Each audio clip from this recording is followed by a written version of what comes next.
If you do surveys of students' political knowledge when they graduate from high school, most of them show just incredible lack of understanding of the basics of political participation. More Americans can name the Three Stooges than can name the three branches of American government. Cannot name somebody in the president's cabinet. Not name either of the state's senators. Failure of civic education engagements reflected in the ignorance of many Americans about really basic things like who caused 9/11, the war in Iraq. Our voting numbers for 18 to 25-year-olds still anywhere from 15 to 20 points below the average voting level of the general population. Part of the problem with an ill-informed electorate and an ill-informed public now is that we lost these people, these folks, back in high school or college by not providing effective civic education.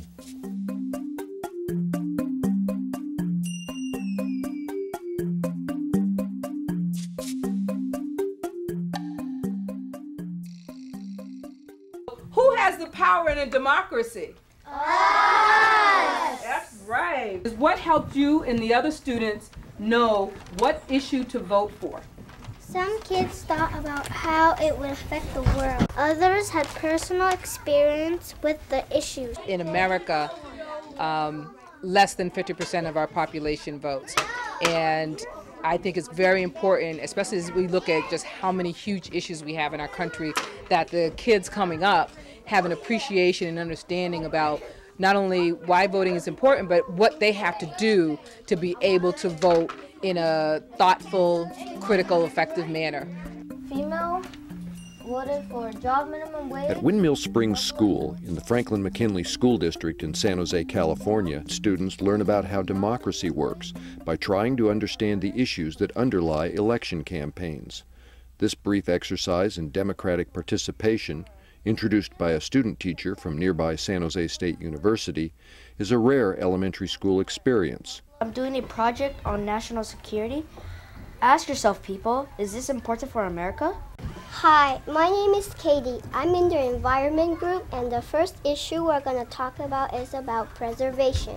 It is important because people need to protect trees, plants, and animals. How many of you said, I pledge to vote when I'm 18?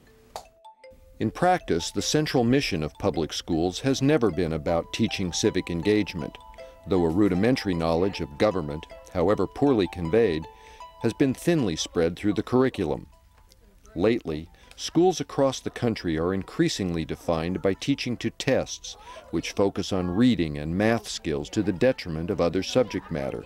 On No Child Left Behind, a bill whose original intent was to highlight and do something about the failure of many students to learn even the basics. For many years in American education, there have been a lot of kids whose poor performance has been hidden from public view. We call them the hidden kids.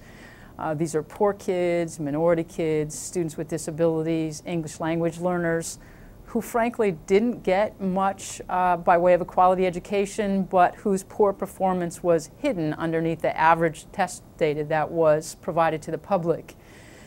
We pushed for the passage of No Child Left Behind in order to unhide these kids. We thought it was terribly important in communities, especially with concentrations of poor and minority kids, for folks to be looking honestly at the data and to be asked to improve those results. As a country, we need that to happen. There were children who were being left behind. There were children who did not have a teacher who was credentialed, who did not have all of the things that the more affluent children had. And so the rationale for No Child Left Behind was noble. The concept was, let's make it a federal mandate. Every child is going to have a quality education. That means a highly qualified teacher. And the way we're going to measure that is through these math and the basic skills, the scores on the basic skills. What's happened as a result is, in terms of trying to get those gains, okay, the children's gains in their math and language arts scores, is the narrowing of the curriculum.